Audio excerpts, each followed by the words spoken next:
Hi guys, welcome back to the channel. In the last video we had the VW transporter in for the EGR fault and we took off the EGR valve just like that. And I showed you how to remove it from the vehicle and then we cleaned it all out and we put it back on. I ended the video as a removal video, but I wanted to make this video as a follow-up because cleaning the EGR valve out didn't cure the fault, so we've had to take it back off again, get it back on the bench, and we're just going to strip it down now and I'm going to show you exactly what has happened, and the vehicle will need a new EGR valve. So we've got the EGR valve back off the vehicle and it's back on the bench. Last time we cleaned out all of the internals, we took the cooler off and we cleaned out as best we could everything along them lines, but we're still getting the sensor fault, electrical circuit failure fault. So we need to take this part off the top now and see what's going on inside.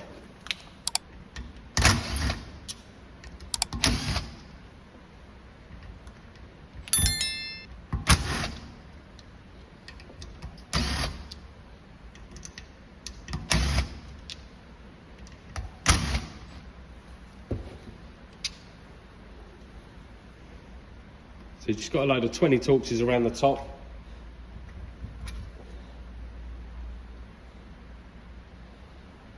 And this is the inside of the EGR valve. You've got your return spring here. Sometimes these snap off if they get corroded, but the principle is it just turns these cogs, which moves the valve up and down to open and close it. You've got 2 electrical connectors here. All of that seems fine. There's no teeth missing off the plastic cogs. Spring's intact. Oh, so this is the problem. You can see there, it's had a little bit of water on board. So that is why we're getting our faults, and that is why we're going to need to replace the unit.